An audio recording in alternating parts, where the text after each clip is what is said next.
L'usine Pommier à Bagnères-de-Bigorre se battent depuis 43 jours pour conserver un fleuron de l'industrie sur notre territoire, leurs emplois et la juste rémunération de leur travail.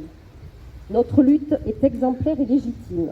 Nous défendons nos emplois, notre savoir-faire industriel, la juste reconnaissance de nos qualifications par l'augmentation de nos salaires qui n'ont pas été augmentés depuis 6 ans, alors que notre travail a permis de redresser la situation économique de l'entreprise, dont le carnet de commandes est plein aujourd'hui.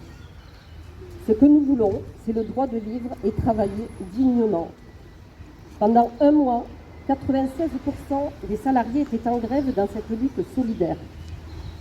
Les salariés réclament l'ouverture d'une négociation salariale, toujours refusée à ce jour par la direction, qui méprise leurs demandes et ose ignorer le code du travail. Les élus de l'entreprise et ses obligations de qualité et de sécurité vis-à-vis des donneurs d'ordre.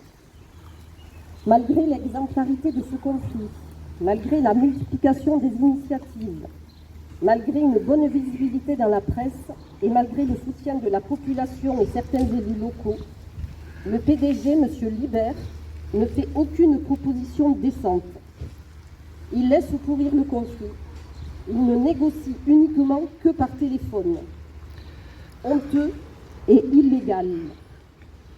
L'inspection du travail a été saisie pour les délits d'entrave et pour non-respect du droit de grève.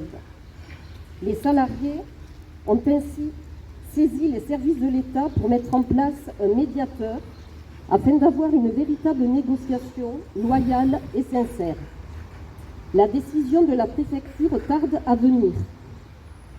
Après 43 jours de grève, la direction persiste et signe sur sa politique de la peur et de l'intimidation. Je vous entends, mais je m'en fous.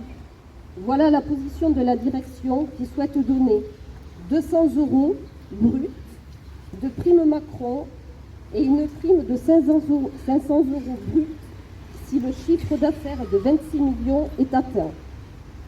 Ce chiffre d'affaires n'étant pas réaliste, selon le directeur du site. Aujourd'hui, nous bloquons la production jusqu'à ce que nous obtenions une véritable négociation. Nous avons actuellement une audience auprès de la présidence de la République et nous ne lâcherons rien.